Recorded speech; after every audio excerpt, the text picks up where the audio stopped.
I'm Amy French, the roaming historian, and today I'm here to make gnocchi for you guys. I am a travel blogger and I am also a history professor. During the academic year, I love to teach and I love to talk about history. And during the summer months, I love to travel around, and one of my favorite places to go is Italy, which is where I fell in love with these tasty little dumplings called gnocchi. There's several different varieties of gnocchi. There are potato gnocchi, that's what we're going to make today.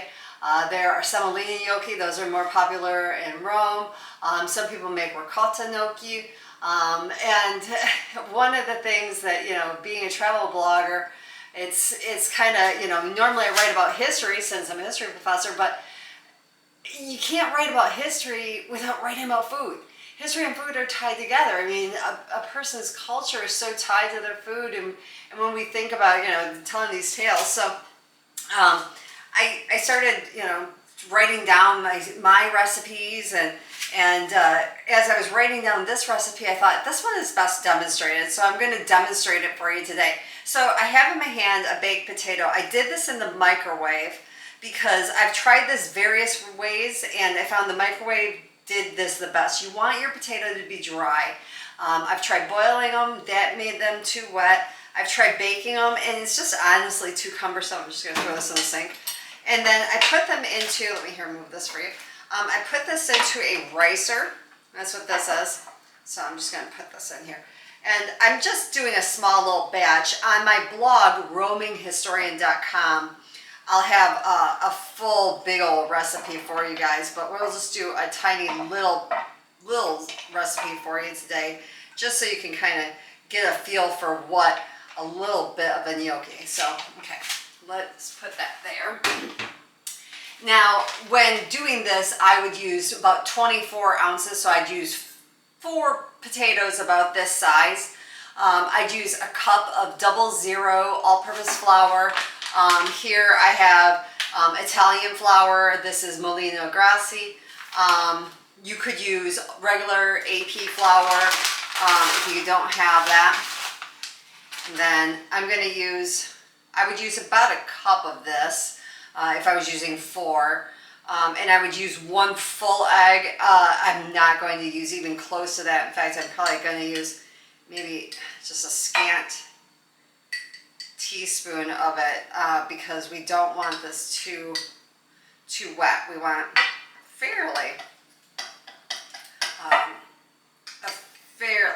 we don't want it too dry either. A fairly tight mixture, and I'm just going to put a little pinch of salt in here because the water, I'm going to salt the water like it's the sea. The water is going to be well seasoned, and so I'm not going to need too much salt. All right, so I'm just going to knead this out. I'm going to kind of mix it together in my bowl till I get a good consistency, and then I'll toss it out onto the counter so you can see what I'm doing, and I can finish kneading it. So let me just sprinkle a little bit of flour on my counter so that I don't stick.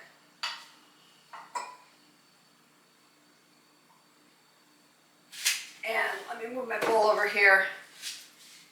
And then what I'm going to do is, because I'm using such a small portion, normally I would have a big roll of dough, and I would divide it into 4 portions.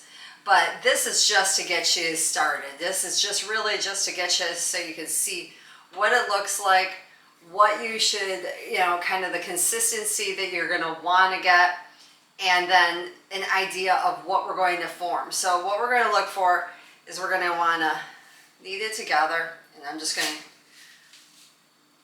you're just going to have to watch me knead for a second as I get my dough together here.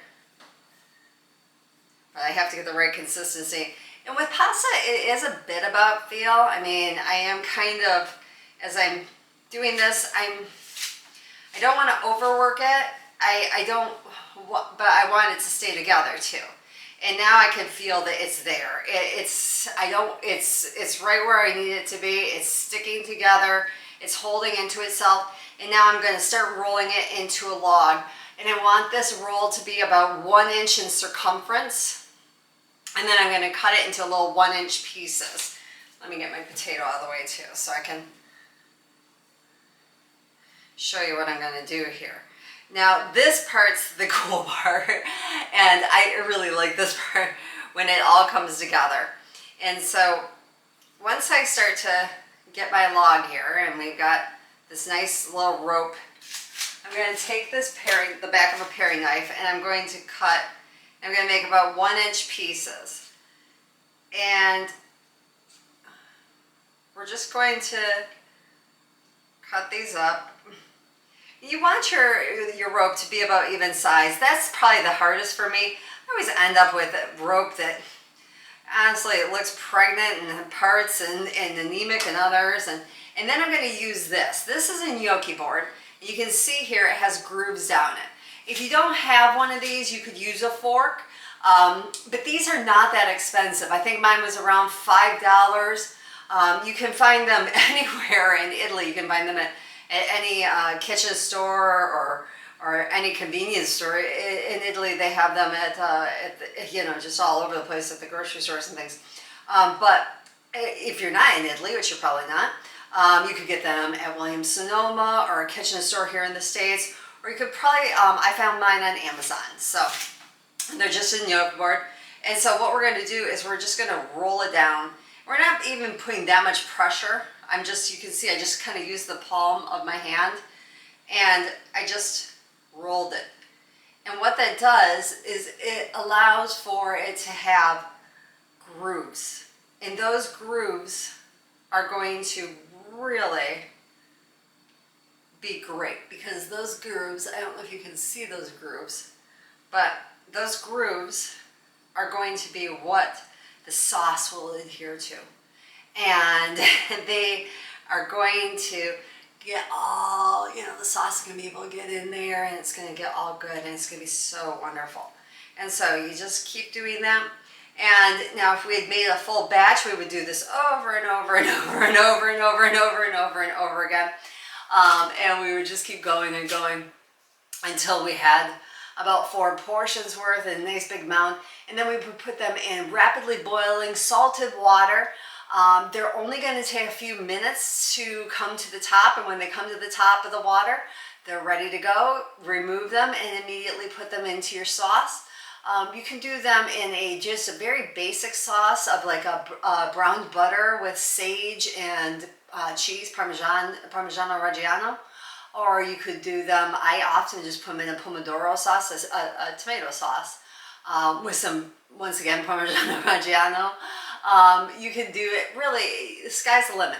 They're a potato dumpling. They taste good with anything. To me, it's a pasta. So anything that you would want to have with pasta, you probably would like with gnocchi. And so that's my recipe for you today. I'm Amy French, the roving historian, and buon appetito!